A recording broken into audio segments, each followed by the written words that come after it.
It drops, drenches, rushes, gushes, ebbs, flows, sparkles, trickles, surges, and soaks. It is water, and it's essential for every living thing. It covers more than 70% of the Earth and makes up about 60% of our bodies. Just think, the water you drink could have been locked in a glacier for eons, swum in by a school of fish, or walked through by dinosaurs. We take it for granted, high-quality running water from our taps. We rely on it for drinking, bathing, and cooking. So what is water worth, since water is life's key ingredient?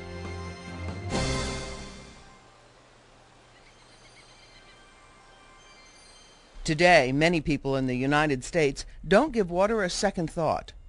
But thousands of years ago, it dictated where families lived and whether they survived. By the time scribes began recording history, the business of water was catching on. Remnants of ancient systems remain, like Roman aqueducts that channeled water throughout an empire. Fast forward to the year 1652, farmers with wells began selling water to others, and Boston residents enjoyed the first centralized water system in the New World. It was state-of-the-art at the time and worked pretty well for a while. Real progress came just before the Civil War, when iron pipes replaced wooden ones. Along with mechanical pressure filters and pumps, they supplied water to burgeoning cities. Early entrepreneurs saw an opportunity. They built water storage and distribution systems to meet the public's need. By 1890, there were more than 600 water suppliers in the U.S., but still to come was disinfection and other treatments, meters, water quality testing, and labs. New Yorkers still received water straight from the reservoir. With the 20th century came new growth and new challenges. Just as government and businessmen found ways to supply water, they also developed techniques to improve its quality.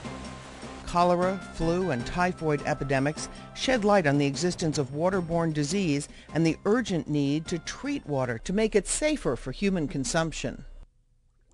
In 1908, a major breakthrough occurred.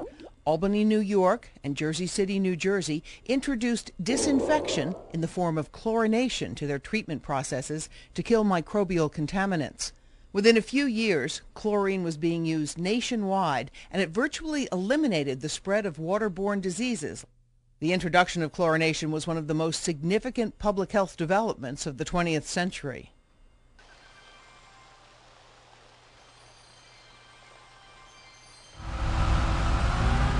Because the high cost of installing water infrastructure discourages the construction of duplicate competing water systems, most water service is a monopoly in most areas. To assure customers are protected from misuse of these monopoly powers, private water utilities are economically regulated by state public utility commissions, or PUCs.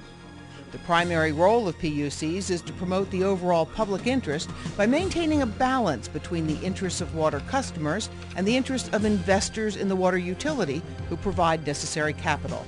Virtually all PUCs use some version of the rate-based rate of return regulatory model to regulate private water utilities. Under this regulatory model, PUCs authorize investor-owned water providers to serve particular areas, and they set the rates and conditions under which service is provided. These rates are designed to cover the full cost of providing water service. This includes all prudent expenses, both capital and operating, and also sets a maximum rate of return the utility can earn that is sufficient to allow it to continue to attract capital from investors. Additionally, the commissions approve major capital investments to ensure that customers have high-quality, reliable water service over the long term. This U.S. regulatory model has withstood the test of time, as well as the scrutiny of the courts.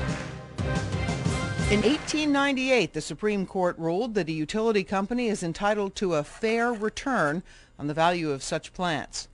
Since then, the exact meaning of fair return has been the subject of debate. A regulatory milestone occurred in 1923 when the Supreme Court handed down the Bluefield Waterworks Company decision, which provided guidelines to be considered in determining a fair rate of return for the utility companies. The Supreme Court ruled that, quote, the return should be reasonably sufficient to assure confidence in the financial soundness of the utility and should be adequate under efficient and economical management to maintain and support its credit and enable it to raise the money necessary for the proper discharge of its public duties, unquote. This regulatory model applies only to private or investor-owned water utilities. Municipally owned utilities are generally not regulated by PUCs. Instead, mayors and city councils or independent water boards oversee these utilities and approve their rates and capital investments. Private water companies own about 16% of the nation's community water systems, while municipalities and others own the remainder.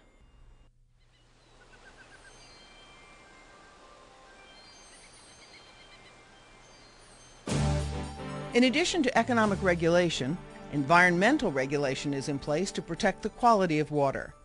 The two most influential laws passed by Congress are the Clean Water Act of 1972 and the Safe Drinking Water Act of 1974.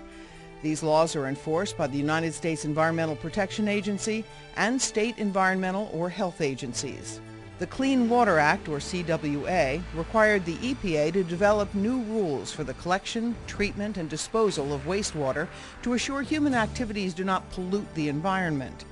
The Safe Drinking Water Act required the EPA to establish certain health standards for our public drinking water to assure uniform quality and health protection for all consumers. In 1986, amendments to the Safe Drinking Water Act required that the EPA issue monitoring and treatment standards for 83 new contaminants, which are now in force. Under the 1996 amendments to the Act, the list continues to grow, requiring increasingly expensive and sophisticated water treatment and monitoring at increased cost.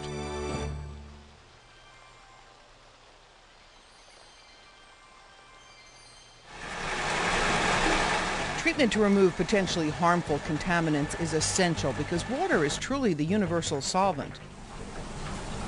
If you were to look at a drop of untreated water, you'd see it contains a multitude of natural and man-made contaminants. Fortunately, most contaminants are at barely detectable levels and most are harmless.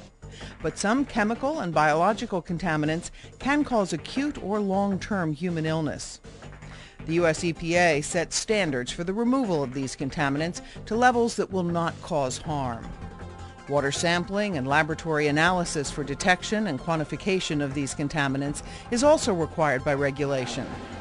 At sophisticated labs like this one, an experienced staff works to identify and quantify the different types of contaminants. This work provides critical information about how the treatment process is performing.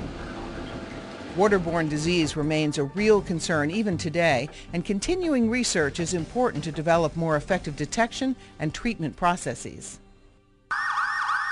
For example, in 1993, thousands of Milwaukee residents and visitors suffered a mysterious flu-like illness. Soon the outbreak turned deadly and more than 100 people died. American Water, which has a very active research program, was asked for help, and they identified the cause as Cryptosporidium. Additional research and regulation has reduced the chances of such an outbreak in the future.